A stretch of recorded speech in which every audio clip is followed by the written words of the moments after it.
Y si te dijera que puedes mantener durante semanas en tu nevera muchas de las elaboraciones que preparas habitualmente, como por ejemplo unas lentejas, sin necesidad de congelar y en perfectas condiciones. Probablemente pienses que detrás de ello hay conservantes o aditivos, pero nada más lejos de la realidad.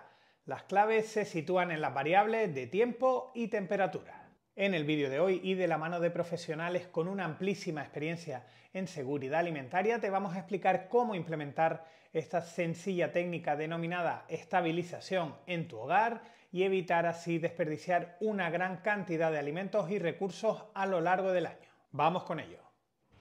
Bueno, en realidad en el fondo lo que se trata es de evitar que los alimentos sean atacados por las bacterias, como ya hemos comentado y hemos dicho. Esa ha sido la lucha eterna del ser humano con respecto a mantener los excedentes de alimentos de alguna forma para que pudieran seguir utilizándolos cuando hubiera menos opción de ellos. A lo largo del tiempo se han intentado buscar cantidad de maneras de conservarlos. Se han hecho fermentaciones, se han hecho deshidrataciones, se han ahumado, Bueno, en el fondo muchas de esas cosas eran bastante eficaces, pero no se parecían realmente el producto resultante del alimento original. O sea, un jamón no tiene que ver nada con una pata de cerdo fresca, o un bacalao desalado tiene poco que ver con un filete de pescada fresco y puesto en el plato, ¿no? En este caso, nosotros lo que podemos tratar de explicaros es cómo podéis hacer que el guiso que hayáis hecho, los garbanzos, las lentejas, las judías, el pescado, la carne, lo que hayáis cocinado, que siga teniendo el mismo aspecto que tenía en el momento que terminasteis, ¿vale? Y ibais a servirlo en el plato. En este caso lo que pasa es que lo terminaréis. En vez de llevarlo al plato, lo llevaréis a un envase. En ese envase lo dejaremos que se enfríe y lo meteremos en el frigorífico y puede estar ahí 3, 4, 5, 6 meses sin ningún problema. En el frigorífico, no en el congelador. Esperando que llegue el momento que lo necesitéis y en ese caso, pues, simplemente es sacar del frío y calentar. Esa es la gran ventaja. Para la estabilización de alimentos, que ha comentado José Antonio, es básico, aparte del frío y el calor, que ya explicaremos un poco cómo lo vamos a emplear, tener envases adecuados, que bueno, como veréis por aquí no son envases muy sofisticados ni necesitamos ningún mecanismo especial, son envases incluso reutilizados que podemos tener en cualquier casa, ¿vale?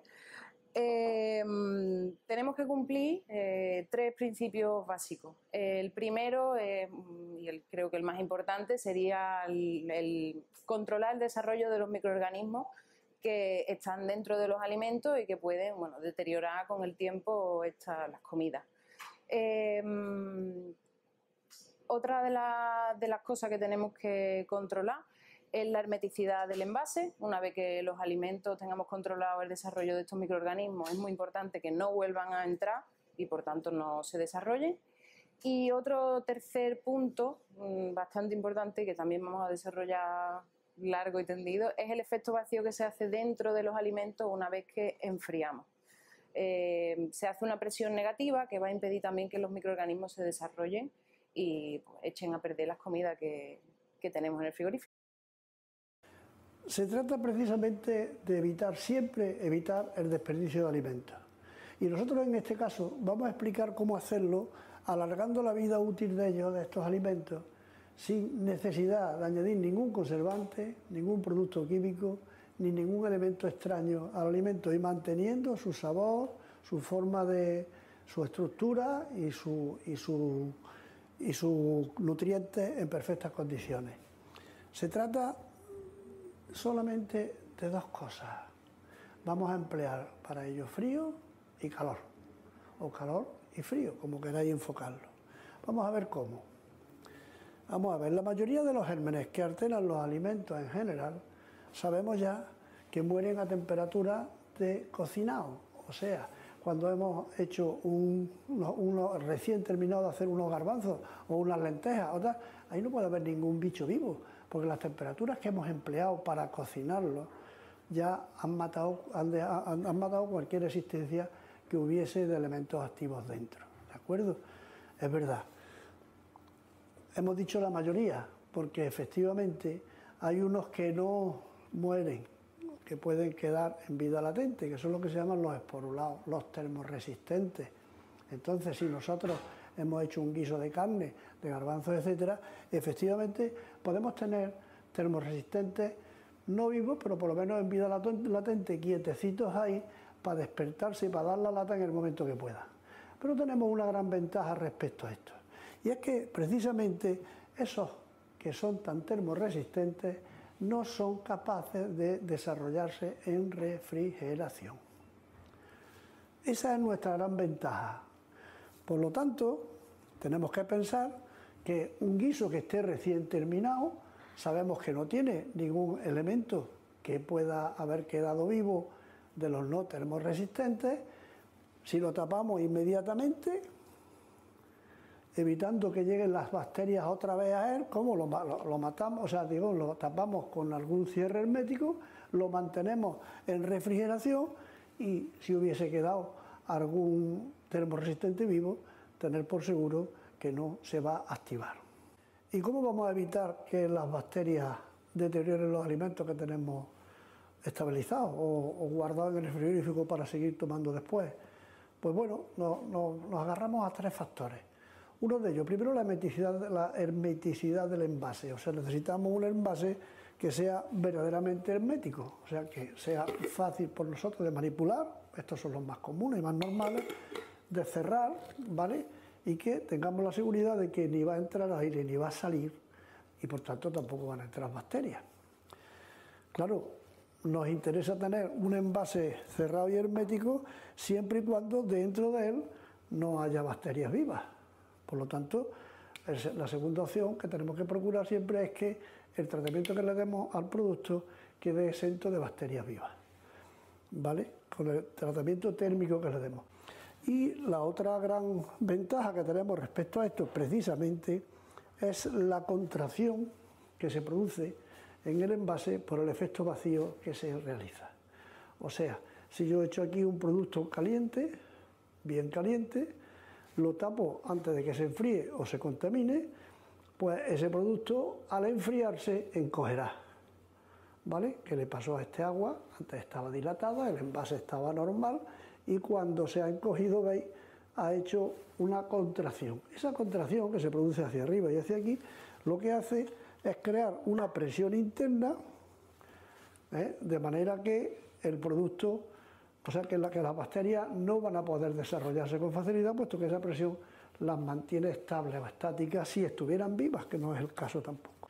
La contracción, como decíamos, la contracción del alimento hace que intente ocupar la atmósfera el espacio que deja libre. Por eso está continuamente presionando el envase. Darse cuenta, esto es un envase que nosotros simplemente hemos puesto aquí agua hirviendo y luego le hemos puesto una tapa, en este caso con la goma esta, pero para que haga la presión. Esta tapa, como veréis, está perfectamente adherida. El proceso de estabilización que os estamos explicando no lo aprendimos ayer, ni siquiera lo hemos experimentado ayer. Yo, desde el año 83, que se montó nuestro laboratorio, a partir de un par de años después, sobre 85, 86, empezamos ya a trabajar con la estabilización por calor en los alimentos. Hemos hecho mucha formación a profesionales, es lo que ahora llaman quinta gama. Nosotros ya entonces llamábamos estabilización. Que no ha salido a la luz mucho, claro, porque los restaurantes no les gusta explicaros que cuando ponen un producto en un plato está estabilizado, está cocinado previamente. Una tontería, porque os garantizo que el producto, una vez que esté en su envase más de 4 o 5 días, lo que está es mucho más bueno que recién hecho, porque los sabores se van integrando más dentro del envase. Pero bueno, es difícil explicarle a alguien que se puede mantener un alimento sin conservantes. Esa es la idea matriz de todo esto. Entonces, en vez de explicar nada, pues no se dice, simplemente se te pone en el plato calentito y tan rico y lo disfrutas. Entonces aquí nosotros hemos hecho muchos cursos de formación, incluso montamos una página en internet para poder comercializar los productos que íbamos haciendo y estabilizando, y desde el año prácticamente 90-92 se creó esa página. Hemos hecho muchos miles de envases por este procedimiento y este sistema, y no hemos tenido nunca ni el más mínimo problema ni la más mínima reclamación en cuanto a que hayamos tenido problemas de alguna alerta sanitaria, alguna alerta alimentaria. Bien, el principio de este sistema es muy simple. Nosotros envasamos un alimento muy caliente, introducimos un alimento muy caliente dentro de un envase que aguante esa temperatura, que tenga una tapadera hermética, una tapadera que pueda hacerse hermetizar, como en este caso, ¿de acuerdo? Y que, por supuesto, que aguante la temperatura. Entonces, ahí echamos el envase lo más caliente posible. Estoy haciendo cocido. Bueno, pues el cocido, una vez que haya terminado, podemos, si quieres, servir lo que se vaya a comer en ese momento, o previamente apartamos lo que queremos guardar y lo metemos dentro del envase muy caliente. Si no queremos quemarnos, pues cogemos un trapo, cualquier trapo de cocina, volcamos aquí, cerramos, le damos la vuelta para asegurarnos que la parte de la tapa de arriba sea esterilizado también, y principalmente esto nos vale para asegurarnos que el cierre hermético se ha hecho bien, porque si lo ponemos aquí boca abajo y el cierre no hizo bien, notaremos que hay un rezume o empezar a soltar un sonido extraño que quiere decir que el cierre o la tapa estaba estropeada o el cierre no funcionaba. Es muy importante que a la hora de llenar no llenemos hasta arriba, hay que dejar siempre aproximadamente un dedito o un 6% el espacio de cabeza libre, siempre pensando que estamos hablando de un producto que se va a estabilizar para meter en el frío, no a temperatura ambiente. Eso sí quiero reiterarlo.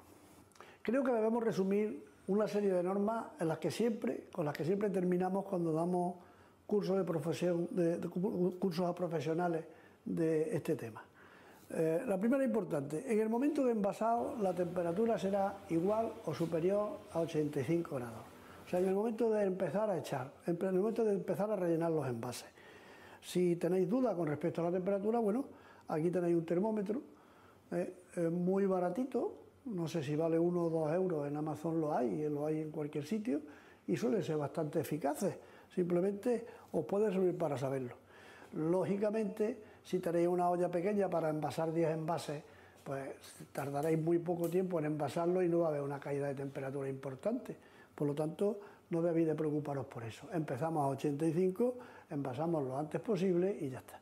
Y luego, en el momento de tapar, o sea, es importante también tener claro que la temperatura no solamente debe ser por encima de 85 a la hora de llenar el envase, sino a la hora de cerrarlo herméticamente, tampoco ha debido de bajar de temperatura, porque nos arriesgamos a que haya habido algún smog que haya venido del espacio, ¿vale?, y se nos vaya a quedar vivo encima. Importante que los envases se llenen hasta medio centímetro más o menos, dejando un espacio de cabeza en la parte de arriba sin llenar, que esa seguridad de oxígeno que comentábamos, que es bueno que se quede ahí. Y una vez que se haya enfriado, lo dejamos encima de una encimera y ahí que vaya enfriando a su ser, y cuando veamos que esté suficientemente frío lo metemos en el frigorífico. Que esté ya a temperatura ambiente, un poquito por encima, depende del frigorífico, lo grande que sea, depende de la cantidad de botes que tengamos, eso ya hay que aplicar un poco la lógica. Lo que sí es muy importante es que habrá que comprobar que efectivamente si el envase era de plástico se ha contraído, tal como hemos visto ya en algunos envases de estos, pues como os explicamos en el flan, ¿vale?, el envase del flan, que haya una contracción, o si se trata de un bote de metálico, de tapa metálica, pues que la parte de arriba esté hacia abajo, ¿vale? Con eso nos aseguramos de que el producto está cerrado hermético, que es una de las cosas más importantes con las que debemos contar. Bueno, durante todo este vídeo hemos estado viendo ejemplos sobre todo de envases de cristal, que nosotros siempre lo recomendamos porque son bastante asépticos y bueno, lo recomendamos más duradero y reutilizable al 100%, hasta que la tapa no se estropea, lo podemos reutilizar todo lo que queramos. Pero también tenemos la opción de plásticos. Bueno, este sería otro tipo de envase hermético de cristal también, ¿vale? Pero tenemos los envases de plástico, que sí que se usan mucho también en casa, pero quería haceros un apunte, y es que es importante que nos fijemos en qué tipo de envase de plástico usamos para la cocina en general y sobre todo para este sistema donde vamos a tener alimentos guardados durante bastante tiempo y seguramente vayamos a calentar en el mismo envase. ¿Vale? Es importante tener en cuenta ciertos pictogramas, dibujitos que vienen sobre todo en el reverso de los envases. Uno es el marcado sanitario, que es bueno, veréis ahí un tenedor y una cucharita, ¿vale? Y otro que es un microondas que es apto para recibir tratamientos térmicos. Estos dos pictogramas son muy importantes para preservar los alimentos y asegurarnos de que aguantan el calor y de que cumplen todas las normativas de la Unión Europea. Si queréis ver algunos ejemplos, pues mira, estos son unas magníficas manitas de cerdo en salsa. Para mí es el plato preferido, ese colágeno que tiene tan maravilloso. Estos son del 5, del 12, del 24, muy jóvenes todavía. ¿Veis? Este tarro es magnífico, estos son de los tarros esos que vienen me parece que este venía con alubia, un tarro era de alubia. Bueno, pues veis, cerradito y las manitas de cerdo dentro. ¿Cómo hicimos esto? Pues una vez que se había terminado de cocinar, ya cuando habían tomado su salsa, pues se colocaron las manitas dentro, se le puso la salsa por encima y inmediatamente se tapó antes de que perdiera frío. Y este es un caldo, simplemente un caldo del puchero. ¿Veis? También la tapa está en su sitio. Y si yo, por cierto, voy a usar Ana, dame estos son uno de los mejores cacharritos que hay para abrir estas cosas. Si yo le doy y voy a abrirla, si nos callamos, a lo mejor... ¿Veis? Se ha oído perfectamente el clan que hace la tapa cuando pierde la presión hacia adentro, ¿vale? Esta tapa está hacia adentro y esta tapa está lisa. Puede llegar a ponerse hacia afuera, ¿lo veis? Puede llegar a ponerse hacia arriba si estuviera hinchado, si se estropeara o creara gas dentro, se hincharía. Por supuesto, recién envasado, la tapa está hacia arriba. Vale también esto, como veis, para los flanes. O sea, podéis efectivamente hacer un flan metiendo dentro del envase, ¿vale? Tapando antes de que se enfríe. Habéis visto que en este caso también tenemos el envase, que en este caso es de plástico, está contraído porque al taparlo en caliente hubo esa contracción de... Sin embargo, lógicamente, a la hora de abrirlo, si cogemos un platito, a la hora de abrirlo, veréis que el flan tiene la misma forma, ¿veis? ¿Os dais cuenta? Porque ha cuajado exactamente, se ha enfriado, ¿vale? A la vez que el envase se ha contraído. A lo mejor es poco estético, pero es muy sano y queda muy rico, ¿vale? Y, por supuesto, podéis hacer 20 flanes hoy en la cocina tranquilamente, que teníais tiempo, los metéis después en el frigorífico cuando se hayan enfriado un poquito y ya tenéis flanes para 20 días. Y además a vuestro gusto. Y a lo mejor podéis haber aprovechado una leche que estaba a punto de caducar o unos huevos que sobraban por no sé qué, ¿vale? Antes que tener la necesidad de tirarlos. Otra utilidad de este sistema es precisamente tratar de evitar y conservar las salsas, por ejemplo estas de tomate o las cremas de algo, que hayáis empezado y que no queráis y que no vayáis a terminar de comer en 4 o 5 días. O si tenemos un bote, una lata, lo meteremos en un bote de cristal como este, por ejemplo, y entonces, para evitar que nos creen en la superficie esos mohos tan molestos, hay quien dice echarle aceite. Sí, es una solución, pero tiene que tener cuidado porque el aceite no va a cubrir todas estas partes que se ven aquí. ¿Veis? Que queda ese residuo lateral y el moho puede agarrar ahí perfectamente. Y si lo limpiamos, pues sí, todo eso estaría bien. Pero mira, hay una solución mucho más fácil, que es metemos esto en el microondas, destapado. En este caso, como lo único que nos interesa es que la parte superior del envase, o sea, la parte que está en contacto con el aire se esterilice, puesto que la única opción es que las esporas hayan caído después de abrir, ¿vale? Y como además los mohos son eminentemente aerobios, van a necesitar oxígeno arriba. Si ese oxígeno de arriba, primero, ya al darle con el microondas, matamos las semillas que hayan podido caer, y encima, si lo tapamos antes de que se enfríe, se va a crear arriba esa presión que ya conocemos, y con esa presión, aunque haya oxígeno, las bacterias, o sea, los mohos y las levaduras no se van a desarrollar. Entonces, como hemos dicho,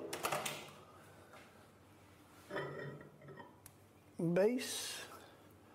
Ahora mismo esto, me parece que se ve el humo salir, ¿vale? Esta parte de arriba está bien caliente, ¿eh? Simplemente lo que tenemos que hacer es tapar inmediatamente, ¿vale?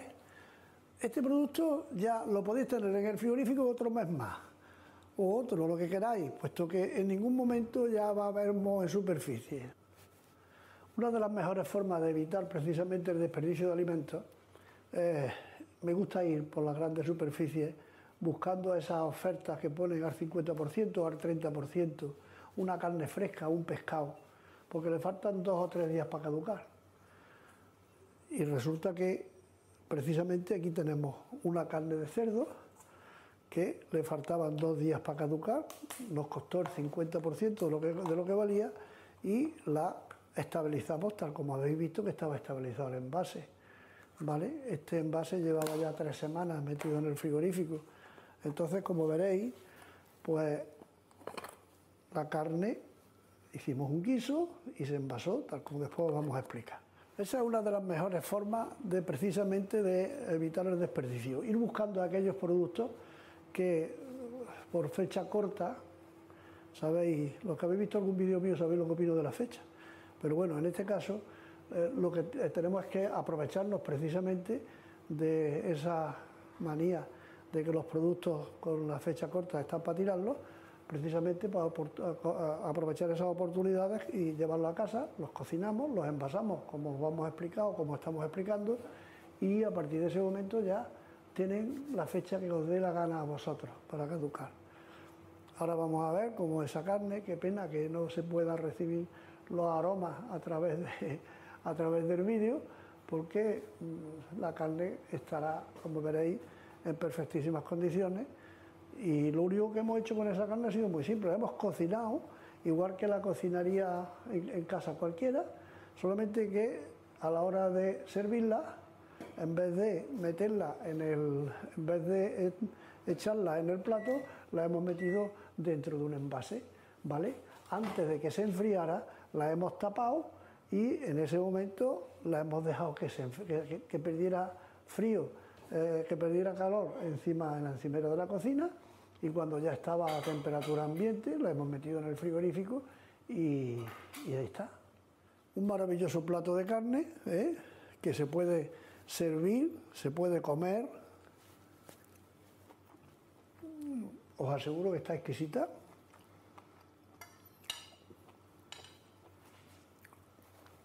En 2 minutos de microondas, ¿vale?